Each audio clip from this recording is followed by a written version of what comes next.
2024 के पहले महागठबंधन है कितना मजबूत, अपनी ताकत दिखाने एकजुट हुआ विपक्ष। जो ममता बनर्जी कुछ दिन पहले गठबंधन से मना कर रही थी, वो भी आ गई महागठबंधन को देने आशीर्वाद। मोदी को हराने के लिए क्या विपक्ष की एकजुटता होगी कारगर साबित? जिस मोदी के सामने झुक रहा अमेरिका, उसी मोदी को हिंदुस्तान को तोड़ने वाला क्यों बता रहे हैं राहुल? विपक्ष एक दूसरे का पैर छू रही है, पर सवाल ये है कि विपक्ष एक दूसरे के साथ रहकर क्या एक दूसरे को आशीर्वाद देगा? बीजेपी नेता ने कसा तंज, कहा नीतीश कुमार ने ऐसी बारात लगाई जिस बारात में सब दुल्हा है, महागठबंधन का नहीं होगा असर।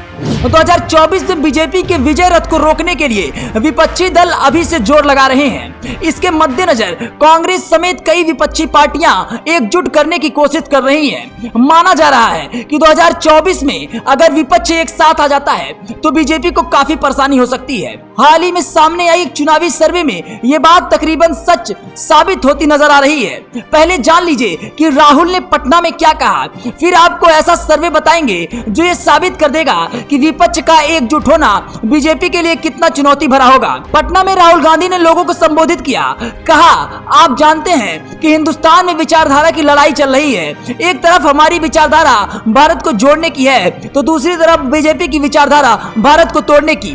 बीजेपी हिंदुस्तान को तोड़ना, नफरत और हिंसा फैलाने का काम कर रही है, कांग्रेस जोड़ने का काम कर रही है। अब आपको बताते हैं कि रिपोर्ट में क्या है। हाल ही में TV9 भारतवर्ष की एक हालिया रिपोर्ट में यह बात सामने आई है कि अगर 2024 से पहले विपक्षी एकता बीजेपी और पीएम मोदी के लिए परेशानी का सबब बन सकता है। तीसरे मोर्चे से लेकर विपक्षी एकता की तमाम कवायदों के बीच इस सर्वे में चौंकाने वाला खुलासा हुआ है। विपक्ष के एकजुट होने से बीजेपी को नुकसान होगा या नहीं, इस पर 48% लोगों का मानना है कि ऐसा हो सकता है। आसान भाषा में समझें तो सर्वे में शामिल 49% लोग विपक्षी एकता को बीजेपी के लिए खतरा बता रहे हैं। वहीं लगभग 30 लोगों का मानना है कि विपक्षी एकता बीजेपी के लिए कोई खतरा वाली बात नहीं है। इसी सर्वे में लगभग 21 लोग को ऐसा मानना है जिन्होंने इस सवाल पे जवाब में कहा है कि इस मामले पे वो कुछ नहीं कह सकती। बीजेपी के लिए सत्ता की चाबी हिंदुत्व होगी, राम मंदिर होगा, विश्व गुरु होगा, या फिर विकास होगा, या फिर कॉमन सिविल कोड जैसे मुद्दों में से कौन सा बीजेपी के लिए गेम चेंजर होगा, ये सवाल है। इस सवाल के जवाब में हिंदुत्व के पक्ष में 9%, राम मंदिर को लेकर 20.9%, विश्व गुरु छवि में 11.5%, कॉमन सिविल कोड में लगभग 8.5%। पश्चिम बंगाल की मुख्यमंत्री ममता बनर्जी ने लोकसभा चुनाव अकेले लड़ने का फैसला किया था, लेकिन उनका कहना था कि वो किसी भी राजनीतिक दल के साथ गठबंधन नहीं करेंगी। लेकिन पटना की विपक्षी दल में वो नजर आ रही हैं। ये बात की सोर इशारा करता है। पर सवाल तो ये है कि क्या ममता बनर्जी कांग्रेस के साथ समझौता करेंगी? क्या वो बंगाल में कांग्रेस के लिए एक भी सीट छोड़ेंगी? अरविंद केजरीवाल क्या दिल्ली और पंजाब में कांग्रेस के लिए सीट छोड़ेंगे? कोई भी क्षेत्रीय नेता कांग्रेस को अपने राज्य में सीट देने के लिए तैयार नहीं है।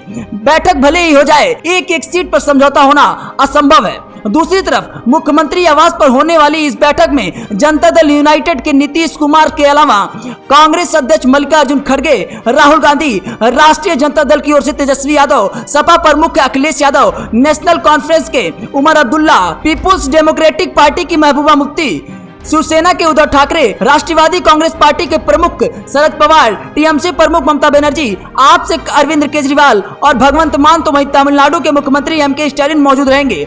बैठक में क्या होगा, इस पर पूरी देश की नजर है। देखना दिलचस्प होगा कि इस एकता का असर 2024 में बीजेपी पर कितना होता है।